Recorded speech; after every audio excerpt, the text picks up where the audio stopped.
जय हिंद दोस्तों। तो देखिए अब भी जो हमारा यूपीएससी का प्रीलिम्स आने वाला है तो उसके लिए अब हम क्या करेंगे, डेली अब हम एमसीक्यू वीडियो डिस्कस करेंगे जो कि एक चैलेंज के तौर पे होगा। मतलब इसमें हम डेली जैसे हिस्ट्री कंप्लीट चलेगा, हिस्ट्री, ज्योग्राफी एंड पॉलिटिकल, फिर इसके बाद इकोनॉमिक। इस तरीके से अब हम क्या करेंगे, डेली एमसीक्यू चैलेंज वीडियो में हम एमसीक्यू क्वेश्चंस प्रैक्टिस करेंगे जो कि चैप्टर वाइज और टॉपिक वाइज चलेगा। अब हमारे जो मेन फोकस होगा, मेन जो फोकस रहेगा वो किस पे रहेगा, प्रीलिम्स पे रहेगा। क्योंकि कुछ अब ज़्यादा टाइम नहीं बचे हैं। फरवरी फॉर्म लास्ट 11 फरवरी तक हम क्या कर सकते हैं, फिल कर सकते हैं। उसके बाद मई में जो पेपर आपको देखने को मिल जाएगा। इसलिए अब हम फटाफट क्या करेंगे, डेली एमसीक्यू चैलेंज के बेसिस पे हम सारे चैप्टर्स के जो भी सिलेबस हैं उसके अकॉर्डिंग हम क्या करेंगे, प्रीलिम्स बेस पे एमसीक्यू डिस्कस करेंगे। तो आप लोग फटाफट चैनल के साथ आप ज्वाइन कर सकते हैं, जहाँ पे आपको फ्री हर एक चैप्टर्स के जो इंपॉर्टेंट एमसीक्यू हो सकते हैं, जिससे कि आपका चैप्टर पूरी तरीके से क्या हो जाएगा, रिवाइज हो जाएगा। तो उसको हम क्या करेंगे, अब डिस्कस करेंगे। आज हमारा रहेगा डे 1। अब इसी तरीके से हम लास्ट जब तक हमारा प्रीलिम्स का पेपर नहीं हो जाएगा तब तक हम डेली एमसीक्यू डिस्कस करेंगे। चलिए आज का देखते पहला। तो आज जो हम डिस्कस करेंगे वो R S Sharma ancient history का चैप्टर 1 जो कि स्टोन एज है, उस पर हम डिस्कस करेंगे। देखिए यहाँ पे कुछ क्वेश्चन देखने को मिलेंगे। पहले आपको अपना आंसर टिक करना है, मतलब कमेंट बॉक्स में बताना है। अगर आप कमेंट बॉक्स में नहीं बता रहे हैं आंसर तो कोई बात नहीं, जहाँ पे भी आप सॉल्व कर रहे हैं आपके कितने मार्क्स आए टोटल एमसीक्यू में से आप कमेंट बॉक्स में बताइएगा। फिर देखते हैं, फिर से हमें पता चलता रहेगा कि हमारी प्रिपरेशन अब किस तरीके से जा रही है। तो ये सिर्फ यूपीएससी के प्रीलिम्स के लिए नहीं, 2025 में जितने भी गवर्नमेंट एग्जाम होने वाले हैं सबके लिए आपको ये इंपॉर्टेंट देखने को मिलेगा। चलिए देखते हैं पहला क्वेश्चन। पहला क्वेश्चन क्या कह रहा है कि जो प्री हिस्टोरिक पीरियड है जनरली जो डिवाइड किया गया वो कितने फेसेस में डिवाइड किया गया है, यानी कि कितने पार्ट में डिवाइड किया गया है। ऑप्शन ए है 2, ऑप्शन बी है 3, ऑप्शन सी है 4 एंड ऑप्शन डी है 5। तो इसका बताना आंसर क्या होगा। तो इसका जो राइट आंसर है ना वो आपको देखने को मिलेगा ऑप्शन बी, यानी कि 3 पार्ट में इसको क्या है, डिवाइड किया गया है। अगर हम प्री हिस्टोरिक पीरियड की बात करते हैं, पियोलिथिक, मेसोलिथिक एंड न्यूलिथिक एजेस में हमने क्या कर रखा है, प्री हिस्ट्री को डिवाइड कर रखा है। और इस पॉइंट ऑफ व्यू से जो हमारा राइट आंसर है वो है option B is correct answer, यानी कि 3। नेक्स्ट क्वेश्चन देखते हैं। अगला क्वेश्चन कह रहा है the earliest evidence of human existence, यानी कि जो हमारे पास प्राचीन एविडेंस मिलते हैं ह्यूमन एक्सीडेंस के भारत के अंदर में, वो किस पीरियड से हमें देखने को मिलता है। तो ऑप्शन ए है जैसे न्यूलिथिक एज, ऑप्शन बी था हमारे पास मेसोलिथिक एज, ऑप्शन सी था पैलोलिथिक एज, ऑप्शन डी था चारकोलिथिक एज। तो इसका जो राइट आंसर आपको देखने को मिलेगा वो मिलेगा आपको ऑप्शन सी, यानी कि palaeolithic age is correct answer. Next question देखते हैं। अगला जो क्वेश्चन है इसमें पूछा गया है कि विच site provide the earliest evidence of human habitation in India, यानी कि किस साइट पे, आपके पास जो 4 ऑप्शन है इनमें से किस साइट पे अर्लीस्ट एविडेंस मिलता है ह्यूमन हैबिटेशंस का। तो ऑप्शन ए था जैसे कि Bhimbetka, option C Mehrgarh, option C Kalibangan और ऑप्शन डी लोथल। तो इसका जो राइट आंसर देखने को मिलेगा आपको, इसका जो राइट आंसर है वो है ऑप्शन, कौन सा है, ऑप्शन ए राइट आंसर, यानी कि भीमबेटका। अगर हम भीमबेटका रॉक्स की बात करते हैं तो भीमबेटका रॉक शेल्टर जो कि मध्य प्रदेश में है, कहाँ पे है, मध्य प्रदेश। तो इसमें आपको क्या है, कंटेंट देखने को मिलेगा कुछ अर्लीस्ट, जिसे हम एज अ ह्यूमन एविडेंस के तौर पे हम देखते हैं कि यहाँ पे पहला हैबिटेशन हुआ था हमारी कंट्री के अंदर में। फोर्थ क्वेश्चन देखते हैं। फोर्थ क्वेश्चन में कह रहा है the tools used by earlier human in the palaeolithic age were primary made of, यानी कि जो पैलियोलिथिक एज में जो ह्यूमन के द्वारा जो टूल्स बना के यूज किया जाता था वो किसके बने होते थे। ऑप्शन ए है आयरन, ऑप्शन बी है कॉपर, ऑप्शन सी है ब्रॉन्ज, ऑप्शन डी है स्टोन। तो कॉमन सेंस का आंसर था कि हम स्टोन एज की बात कर रहे हैं तो उस टाइम पे भी जो आंसर बना था, मतलब जो टूल्स बने होते थे वो किसके बने होते, ऑप्शन डी, यानी कि टूल्स के स्टोन के बने होते थे। द टर्म ऑफ प्योलिथिक एज की बात करते हैं तो इसका मतलब होता है ओल्ड स्टोन एज, ठीक है। तो इसलिए इसका जो हम मेनली इसका जो राइट आंसर देखने को मिलेगा वो आपको मिलेगा option D is correct answer. Next question देखते हैं। Question number 5। क्वेश्चन नंबर 5 में क्या कहता है कि the the mesolithic period is primarily known for the use of, यानी कि अगर हम मेसोलिथिक पीरियड की बात करते हैं तो प्राइमरली हम उसे किस नाम से उसको यूज करते हैं, किस नाम से यूज करते हैं उसको, या किस नाम के लिए यूज करते हैं। Option A polished stone tool, option B macrolithics, option C bronze tool और ऑप्शन डी कॉपर टूल्स। तो इसमें अब बी और सॉरी सी एंड डी तो आप एलिमिनेट ही कर सकते हैं। क्यों? क्योंकि इसमें हम स्टोन एज की बात करते हैं। अब बच जाते हैं हमारे पास ऑप्शन दो, ए और बी। अब इनमें से बताना है कौन सा ऑप्शन करेक्ट आंसर होगा। तो इसका जो राइट आंसर होगा ना, वो आपको देखने को मिलेगा option B is correct answer, यानी कि माइक्रोलिथिक्स। अब माइक्रोलिथिक्स की बात करते हैं। माइक्रो का मतलब होता है छोटा स्टोन टूल, यानी कि उस टाइम पे जो पत्थर के जो टूल्स बनाए जाते थे वो छोटे पत्थर के टूल्स बनाए जाते थे। और फिर बात करते हैं where hallmark of the mesolithic period. तो ये हमें किस तरीके से देखने को मिलता है, किस टाइम पे देखने को मिलता है, मेसोलिथिक पीरियड में देखने को मिलता है। सिक्स्थ क्वेश्चन देखते हैं। सिक्स्थ क्वेश्चन में कह रहा है which of the following is the significant. Significant का मतलब होता है महत्वपूर्ण। तो न्यूलिथिक एज में इन चारों में से क्या सबसे ज्यादा महत्वपूर्ण था? ऑप्शन ए है यूज ऑफ माइक्रोलिथिक्स, यानी कि जो छोटे स्टोन्स के जो टूल्स होते थे उसका यूज़ किया जाता था। ऑप्शन बी देखोगे तो इंट्रोडक्शंस ऑफ पोएट्री, यानी कि पोएट्री का इंट्रोडक्शंस आपको देखने को मिल जाएगा, मतलब लोगों ने उस टाइम पे पोएट्री यूज़ करना शुरू कर दिया था। Option C hunting and gathering और ऑप्शन डी है डिस्कवरी ऑफ फायर। तो आपको बताना है कि इन न्यूलिथिक एज में ऐसा क्या इन ऑप्शंस के अकॉर्डिंग क्या सिग्निफिकेंट फीचर था। तो इसका जो राइट आंसर देखने को मिलेगा वो आपको मिलेगा ऑप्शन बी, यानी कि इसमें जो पोएट्री है वो इंट्रोड्यूस हो गया था। न्यूलिथिक पीरियड की बात करते हैं तो लोगों ने एग्रीकल्चर और पोएट्री बनाना सीख लिया था और शुरू कर दिया था। 7 क्वेश्चन देखते हैं। इसमें पूछा जा रहा है कि which neolithic site in India is famous for early agriculture, यानी कि इन चारों में से ऐसा कौन सा साइट है हमारी कंट्री के अंदर में जो कि फेमस है किसके लिए? Early agriculture. यहाँ पे न्यूलिथिक साइट की बात कर रहा है, ना कि अदर स्टोन। क्वेश्चन देख लीजिएगा। तो न्यूलिथिक साइट में बताना है कि भारत का कौन सा साइट फेमस था अर्ली एग्रीकल्चर के लिए। ऑप्शन ए था जैसे Bhimbetka, option C Mehrgarh, option C Lothal और ऑप्शन डी हड़प्पा। तो इसका जो राइट आंसर देखने को मिलेगा वो आपको देखने को मिलेगा option B is correct answer. Next 8th question देखते हैं। इसमें बताना है which of the following is not a characteristics of the chalcolithic age. इनमें से कौन सा कैरेक्टरिस्टिक्स चारकोलिथिक एज में नहीं है। ऑप्शन ए था use of copper tool, option B था मेगालिथिक ब्यूरिल्स वर्नल्स और ऑप्शन सी था पेंटेड पोएट्री और ऑप्शन डी था डिमॉन्स्ट्रेशंस ऑफ एनिमल। तो इसका जो राइट आंसर देखने को मिलेगा वो आपको मिलेगा option B is correct answer, यानी कि अगर हम मेगालिथिक बर्नर्स की बात कर ब्यूरनल्स की बात करते हैं तो जो मेगालिथिक ब्यूरनल्स है वो शुरू हो चुका था किसमें? तो later phases of prehistory में। नेक्स्ट क्वेश्चन देखते हैं, क्वेश्चन नंबर 9। इसमें से बताना है the demonstrations of animal started in which period. कि जो जानवरों को जो पालतू बनाना शुरू किया गया था वो किस पीरियड में यूज़ किया गया था?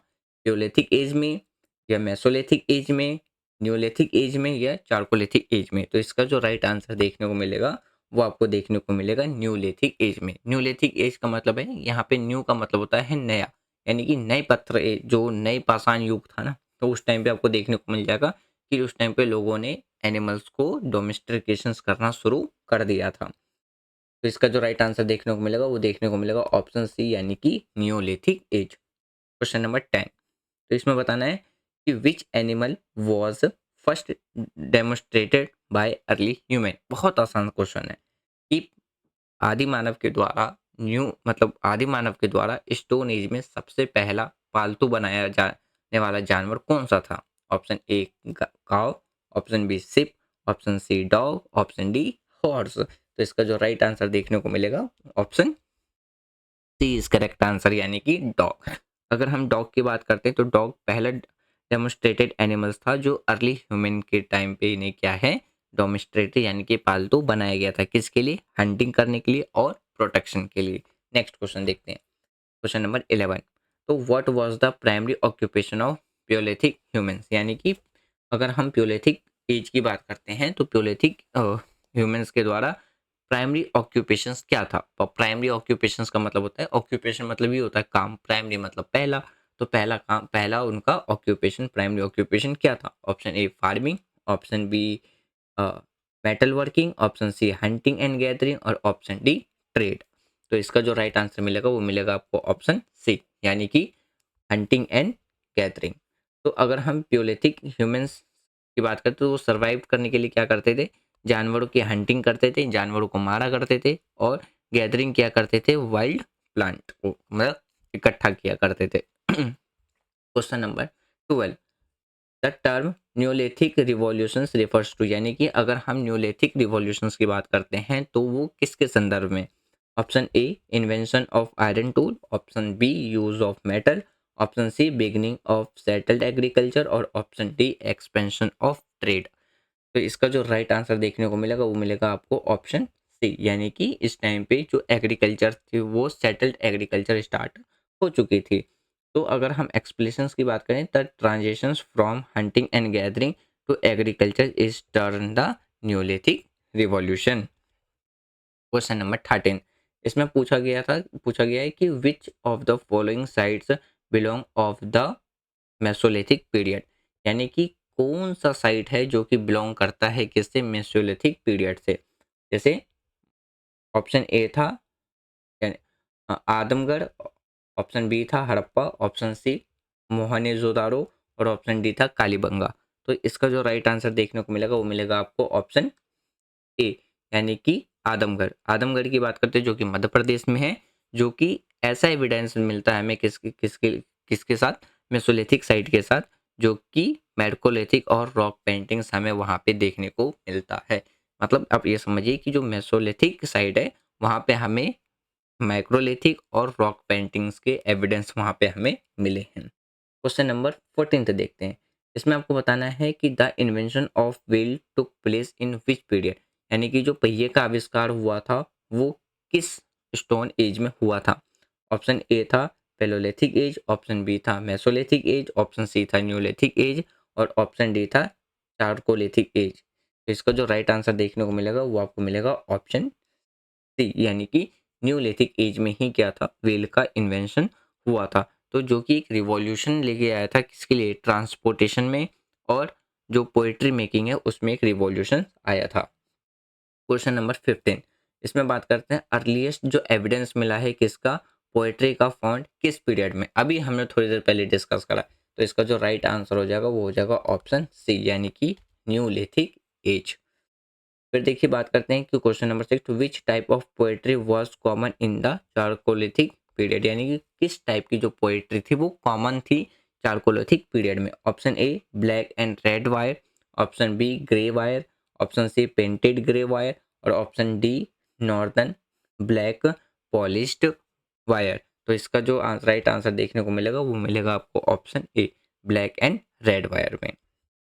नेक्स्ट देखते हैं, जो 17th क्वेश्चन है, the cave painting of Bhimbetka belong to which period, यानी कि जो केव पेंटिंग मिली थी हमें कहाँ पे, भीमबेटका में, वो किस पीरियड से बिलोंग करता है, पेलोलिथिक, मेसोलिथिक, न्यूलिथिक और आयरन एज। तो इसका जो राइट आंसर मिलेगा ना वो आपको मिलेगा ऑप्शन बी, यानी कि Mesolithic. Bhimbetka rock painting mostly किस कहाँ पे देखने को मिलेगी, आपको किस टाइम पे देखने को मिलेगी, मेसोलिथिक पीरियड में ही देखने को मिलेगा। क्वेश्चन नंबर 18, आपको इसमें बताना है कि कौन सी साइट पे हमें एविडेंस तौर पे मिला है फर्स्ट डेमोस्ट्रेटेड व्हीट एंड जो बार्ली है हमारी कंट्री के अंदर में। तो ऑप्शन ए था जैसे कि बुरजाहो बुरजा होम, ऑप्शन बी था मेहरगढ़, ऑप्शन सी था कालीबंगा, ऑप्शन डी था लोथल। तो इसका जो राइट आंसर देखने को मिलेगा वो मिलेगा आपको ऑप्शन बी, यानी कि मेहरगढ़। मेहर की बात करते हैं तो अर्लीस्ट एविडेंस मिला है हमें वहाँ पे डेमोस्ट्रेटेड व्हीट एंड बार्ली का। 19th क्वेश्चन देखते हैं जिसमें बताना है कि the transportation from good transportation for from food gathering to food productions occupied in which period, यानी कि जो ट्रांसपोर्टेशंस था फूड गैदरिंग के लिए और फूड प्रोडक्शंस ऑक्यूपाइड के लिए वो आपको किस ईयर में देखने को मिलेगा। Option A palaeolithic, option B mesolithic, option C neolithic और option D iron as.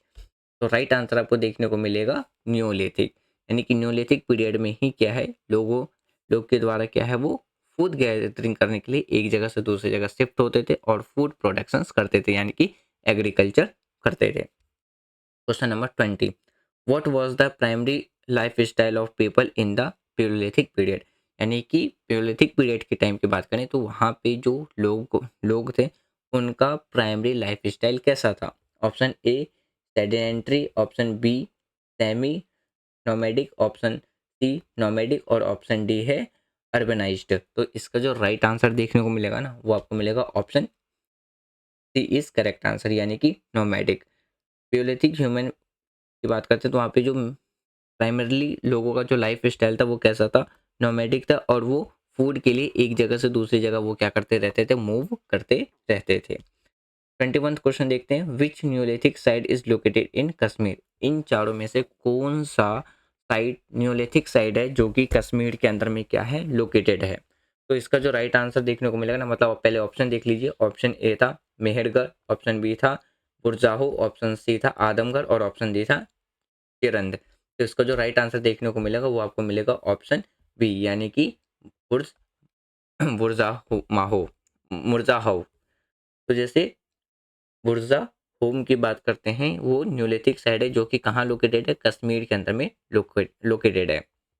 Next question देखते हैं, 22nd क्वेश्चन। इसमें कह रहा है कि किस पीरियड में जो कॉपर स्टोन एज था वो आपको, मतलब किस स्टोन एज को कॉपर स्टोन एज भी कहा जाता है? ऑप्शन ए था मेसोलिथिक एज, ऑप्शन बी था न्यूलिथिक एज, ऑप्शन सी था चारकोलिथिक एज और ऑप्शन डी था आयरन एज। तो इसका जो राइट आंसर देखने को मिलेगा ना, वो मिलेगा आपको ऑप्शन सी, यानी कि चारकोलिथिक एज। चारकोलिथिक एज को ही हम किस वर्ड के लिए यूज करते हैं? स्टोन एंड कॉपर दोनों के लिए हम क्या करते हैं? यूज करते हैं। नेक्स्ट क्वेश्चन देखते हैं। इसमें आपको पास एक एसिस्टेशन है और दूसरा है रीजन। इनमें से बताना है राइट आंसर क्या होगा। जैसे एसिस्टेशंस की बात करते हैं, इसमें कहा गया है कि जो न्यूलिथिक पीरियड है वो इस तौर पे मार्क किया जाता है जहाँ पे लोगों के द्वारा क्या है, सेटल्ड लाइफ और एग्रीकल्चर शुरुआत कर दी गई थी। और रीज़न क्या बता रहा है कि न्यूलिथिक पीरियड में लोगों के द्वारा कंटिन्यू किया गया था rarely slowly on hunting and gathering for food के लिए। तो ऑप्शन ए था, ऑप्शन ए है हमारा एसिस्ट्रेशन और रीज़न दोनों सही है। और रीज़न क्या है? करेक्ट एक्सप्लेनेशन है किसका? एसिस्ट्रेशन का। बी है कि एसिस्टेशन और रीज़न दोनों सही है, बट जो रीज़न है वो करेक्ट एक्सप्लेनेशन नहीं है। ऑप्शन ए मतलब ए का, एसिस्टेशन का। सी कहता है ए सही है बट आर गलत है, और ऑप्शन डी कहता है ए गलत है बट आर सही है। तो इसका बताना है राइट आंसर क्या होगा। तो इसका जो राइट आंसर देखने को मिलेगा ना, वो आपको देखने को मिलेगा ऑप्शन सी, यानी कि हमारा ए भी सही है और बट आर हमारा गलत है। एसिस्टेशन सही है, रीज़न गलत है। देखिए एसिस्टेशन तो सही है, अगर हम न्यूलिथिक पीरियड की बात करते हैं वो सिग्निफिकेंट है किसके लिए? Development of agriculture.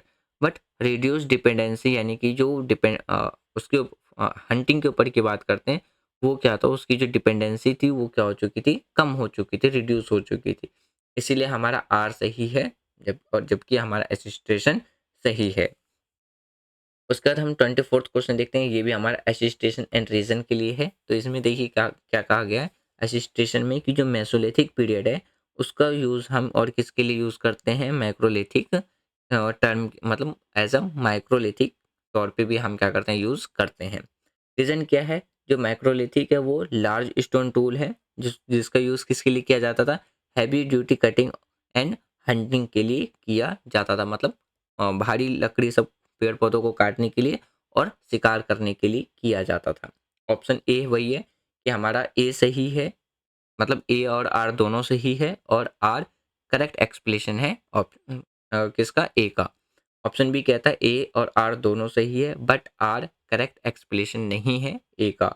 Option C कहता है ए सही है बट आर गलत है, और ऑप्शन डी कहता है ए गलत है बट आर सही है। तो इसका जो राइट आंसर देखने को मिलेगा वो देखने को मिलेगा ऑप्शन सी।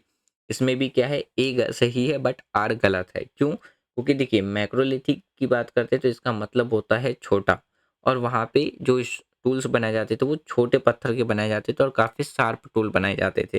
तो इसीलिए हमारा जो रीज़न है वो गलत हो जाता है। क्यों? क्योंकि रीज़न में किसकी बात की जा रही है? बड़े टूल्स की बात की जा रही है। तो इस बेसिस से हमारा जो रीज़न है वो क्या बन जाता है? गलत हो जाता है। और इसका जो यूज़ किया जाता था वो कंपोजिट टूल लाइक जैसे कि एरो और स्पेयर्स के लिए बनाया जाता था, ना कि बड़े टूल्स के लिए। तो इसलिए हमारा जो राइट आंसर है वो है ऑप्शन सी। नेक्स्ट क्वेश्चन देखते हैं। इसमें आपके पास 4 स्टेटमेंट है। 4 स्टेटमेंट में से बताना है कौन सा स्टेटमेंट करेक्ट है। पहला स्टेटमेंट कहता है कि जो प्योलिथिक पीरियड है उसको हम कॉपर स्टोन एज के लिए भी कहते हैं। नहीं, थोड़ी देर पहले हमने इसी क्वेश्चन पे डिस्कस किया था कि जो कॉपर स्टोन एज है वो हम प्योलिथिक एज को नहीं, चारकोलिथिक एज को कहते हैं, इसलिए हमारा पहला स्टेटमेंट गलत हो जाता है। दूसरा स्टेटमेंट देखते हैं, a wheel was invented in the palaeolithic period. क्या जो व्हील का इन्वेंशन हुआ था वो प्योलिथिक पीरियड में हुआ था? नहीं। क्यों? क्योंकि इसका जो व्हील का इन्वेंशन हुआ था वो न्यू जो प्योलिथिक एज था यानी कि नए पाषाण युग में हुआ था, ना कि प्योलिथिक एज में। तीसरा देखते हैं, the Neolithic period so the beginning of agriculture. क्या न्यूलिथिक पीरियड में खेती करना शुरू कर दिया गया था? तो हाँ, ये वाले स्टेटमेंट हमारा क्या है, बिल्कुल सही है। ऑप्शन डी की बात करते हैं, the Indus valley civilizations belong to the mesolithic period. क्या इंडस वैली सिविलाइजेशंस यानी कि जो हड़प्पा सभ्यता है, हड़प्पा सभ्यता थी, वो मेसोलिथिक पीरियड से बिलोंग करते हैं? तो इसका आंसर होगा नहीं। तो इसलिए जो इसका जो राइट आंसर है वो आपको क्या देखने को मिलेगा, option C is correct answer देखने को मिलेगा। और क्वेश्चन में भी क्या पूछा गया था कि कौन सा स्टेटमेंट करेक्ट है। क्वेश्चन नंबर 26, अगर हम बात करते हैं इसमें भी आपके पास चार स्टेटमेंट है और चार स्टेटमेंट में से बताना है कि कौन सा स्टेटमेंट करेक्ट है। जैसे पहला स्टेटमेंट कहता है कि जो भीमबेटका रॉक शेल्टर है वो कहाँ पे एसोसिएटेड है, वो आपको वो एसोसिएट देखने को मिलेगा किसके साथ, न्यूलिथिक पीरियड के साथ। ऑप्शन जो स्टेटमेंट हमारे पास बी है वो कहता है कि जो एनिमल डेमोन्स्ट्रेशंस एनिमल किया गया था वो किस टाइम पे स्टार्ट कर दिया गया था, प्योलिथिक पीरियड में स्टार्ट कर दिया गया था। तीसरा स्टेटमेंट कहता है जो मेहरगढ़ है वो एक ऐसा अर्लीस्ट साइट है जहाँ पे एग्रीकल्चर्स के हमें एविडेंस देखने को मिलते हैं, कहाँ पे, इंडिया के सब कॉन्टिनेंट में, या इंडिया के सब कॉन्टिनेंट में एग्रीकल्चर स्टार्ट हो गया था। चौथा स्टेटमेंट कहता है painted grey wire poetry is associated with the chalcolithic period. क्या जो पेंटेड ग्रे जो वेयर पोएट्री था वो एसोसिएटेड था चारकोलिथिक एज में? तो अभी इन चारों में से बताना है कि कौन सा स्टेटमेंट करेक्ट है। तो इसका जो राइट आंसर देखने को मिलेगा वो मिलेगा आपको ऑप्शन सी, जबकि हमारा पहला, दूसरा और चौथा स्टेटमेंट क्या है, इनकरेक्ट है। अगर हम मेहरगढ़ की बात करते हैं जो कि आज के टाइम पे कहाँ पे प्रेजेंट है, पाकिस्तान के अंदर में, वो एक ऐसा अर्लीस्ट साइट था जहाँ पे आपको agriculture dating back of around कितना, 7000 BCE आप में आपको क्या है देखने को मिलेगा, यानी कि आज से 7000 साल BCE पहले। नेक्स्ट क्वेश्चन देखते हैं, 27th क्वेश्चन है, इसमें आपको बताना है कि करेक्टली मैच कौन सा है। जैसे पहला है palaeolithic period, use of iron tool. Option दूसरा है mesolithic period, rock painting in Bhimbetka. तीसरा है neolithic period, introductions of writing. And fourth है chalcolithic period, widespread use of bronze. देखिए, अगर आपने थोड़ा सा भी ध्यान दिया होगा ना तो यहाँ पे ब्रॉन्ज की जगह पे कॉपर होना चाहिए था, इसीलिए हमारे ये स्टेटमेंट यहाँ पे क्या हो जाता है, गलत हो जाता है। क्या प्योलिथिक एज में आयरन यूज होता था? बिल्कुल नहीं होता था, ये भी हमारे क्या हो जाता है, गलत हो जाता है। अब बचता है हमारे पास दो, न्यूलिथिक पीरियड वाला और मेसोलिथिक पीरियड वाला। क्या न्यूलिथिक पीरियड में लिखना स्टार्ट कर दिया गया था? बताना है आपको, हाँ या ना। तो इसका जो राइट आंसर मिलेगा ना वो आपको मिलेगा ऑप्शन बी, यानी कि सिर्फ और सिर्फ हमारा मतलब अगर हम ऑप्शन बी की बात करते हैं तो यानी कि हमारे दो स्टेटमेंट क्या है, करेक्ट है। पहला यानी कि दूसरा और तीसरा सही है। भीमबेटका रॉक शेल्टर की बात करते हैं तो कंटेंट आपको मेसोलिथिक पीरियड में देखने को मिल जाएगा, डिपाचिंग, जिसमें हंटिंग की जाती थी एंड डेली लाइफ, मतलब डेली लाइफ के लिए वो क्या करते थे, हंटिंग कर, फूड गैदरिंग के लिए या जो हंटिंग करते थे तो वो आपको देखने को मिल जाएगा। तो राइट आंसर आपको क्या देखने को मिलेगा, सॉरी यहाँ पे बी नहीं होगा, यहाँ पे ए होगा, क्योंकि हमारा सिर्फ बी वाला सही है। बी वाला सही है कि मेसोलिथिक पीरियड में रॉक पेंटिंग देखने को मिल जाएगा। तो यहाँ पे बी नहीं, अब इसको क्या कर लेना है, ए कर लेना है, क्योंकि इसमें पूछ रहा है कितने पेयर सही है, तो सिर्फ एक ही पेयर सही है, क्वेश्चन नंबर 2 वाला। तो बाकी हमारा पहला, तीसरा और चौथा क्या है, इनकरेक्ट है। अब बात करते हैं 28th क्वेश्चन। 28th क्वेश्चन में पूछ रहा है कि इनमें से वो बताने कि कौन सा मैच करेक्ट है। तो जैसे ऑप्शन ए था आपके पास बुर्जा होम पिट डॉलिंग, बी है मेहरगढ़ आयरन टूल, सी है अ, अगर हम सी की बात करते हैं तो आदमगढ़ इंडस वैली सिविलाइजेशन, और डी है लोथल यानी कि मेसोलिथिक साइट। तो इसका जो राइट आंसर मिलेगा ना वो आपको मिलेगा ऑप्शन ए, यानी कि वुर्जा होम पिट डॉलिंग की बात करते हैं वो सही है, बाकी हमारा जो मैचिंग है वो क्या है, इनकरेक्ट है। देखिए वुर्जा होम की बात करते हैं जो कि आज के टाइम पे कहाँ पे प्रेजेंट है, कश्मीर में, इज अ न्यूलिथिक साइट जिसे हम और किस नाम से जानते हैं, पिट डाउलिंग के नाम से जानते हैं। नेक्स्ट क्वेश्चन देखते हैं, सेकंड लास्ट क्वेश्चन। इसमें आपको बताना है कि कौन सा स्टेटमेंट करेक्ट नहीं है। अभी यहाँ पे हमने थोड़ी देर पहले क्या देखा था कि कौन सा स्टेटमेंट करेक्ट है, अब हम देखते हैं यहाँ पे कौन सा स्टेटमेंट इनकरेक्ट है। ठीक, यूपीएससी इस पैटर्न पे भी सवाल पूछती है, कई बार आपसे वो क्या करती है, करेक्ट स्टेटमेंट पूछ करके इनकरेक्ट स्टेटमेंट बीच में पूछ लेती है। तो आपको सबसे पहले क्या करना है कि क्वेश्चन रीड करना है कि करेक्ट पूछ रहा है या इनकरेक्ट पूछ रहा है, पेयर पूछ रहा है या आपसे मैचिंग के फॉर्म में पूछ रहा है, यानी कि मैचिंग के फॉर्म में दे रखा है, ए का फर्स्ट, बी का थर्ड, इस टाइप में। तो इनमें आपसे डायरेक्टली पूछ रहा है कौन सा स्टेटमेंट इनकरेक्ट है। जैसे पहला कहते हैं, पहला स्टेटमेंट आपके पास जो प्योलिथिक पीरियड है उसे हम ओल्ड स्टोन के नाम से भी जानते हैं, और ऑप्शन बी है कि जो न्यूलिथिक पीरियड है उसमें ही आपको क्या है, कॉपर टूल्स देखने को मिल जाएगा। अब बस आप इतनी यहीं पे रुक जाना। अब जैसे ही देखोगे ना कॉपर टूल्स, तो कॉपर, अभी हमने थोड़ी देर पहले क्या डिस्कस किया था, जो कॉपर टूल और स्टोन एज जो मर्ज था वो किस में था, चारकोलिथिक एज में था। तो ऑटोमेटिकली आपका दूसरा, सॉरी चौथा और तीसरा और पहला सही हो जाता है और दूसरा हमारा क्या हो जाता है, इनकरेक्ट। तो राइट आंसर ही हमारा ऑप्शन बी है, सॉरी, तो नहीं, इसका तो ऑप्शन बी भी सही है हमारा, बी भी सही है, क्योंकि इसमें कहा था इंट्रोडक्शन हो चुका था, मतलब कॉपर लोगों ने जानना शुरू कर दिया था, ना कि यूज़ करना। तो हमारा दूसरा भी सही है। अगर हम चारकोलिथिक पीरियड की बात करते हैं उसको हम आयरन एज के नाम से नहीं जानते हैं, इसको हम जानते हैं स्टोन एंड कॉपर एज के नाम से। ये चीज़ याद रखिएगा, यहाँ पे मिस्टेक हो गया था। तो हमारा पहला, दूसरा, तीसरा सही है, चौथा गलत है। तो इसमें हम कॉपर का यूज़ करना सीख लिया था, तो इसी वजह से हम इसको कॉपर एज भी कहते हैं, ना कि आयरन एज, ये याद रखिएगा। लास्ट क्वेश्चन आज का इसमें भी आपसे क्या पूछ रहा है, इनकरेक्ट क्वेश्चन पूछ रहा है, मतलब इनकरेक्ट स्टेटमेंट पूछ रहा है, कौन सा स्टेटमेंट गलत है। जैसे पहला कहता है कि जो माइक्रोलिथिक है वो कॉमनली यूज़ किया जाता है किसके लिए, मेसोलिथिक पीरियड के लिए। दूसरा कहा जाता है कि जो व्हील का जो इन्वेंशन हुआ था, आविष्कार हुआ था, वो पेलोलिथिक में हुआ था। ये गलत है। क्यों? क्योंकि जो व्हील का आविष्कार हुआ था वो न्यूलिथिक एज में हुआ था, ना कि पेलोलिथिक पीरियड में। स्टोन यानी कि एग्रीकल्चर स्टार्ट हो गया था न्यूलिथिक पीरियड में, और जो चारकोलिथिक पीरियड है वो यूज़ किया, वहाँ पे भी आपको क्या देखने को मिलेगा, पेंटेड पोएट्री यूज़ किया जाना शुरू हो चुका था, यानी कि लोगों ने शुरू कर दिया था। तो हमारा ये भी सही है, ये भी सही है, लेकिन दूसरा गलत है और पहला सही है।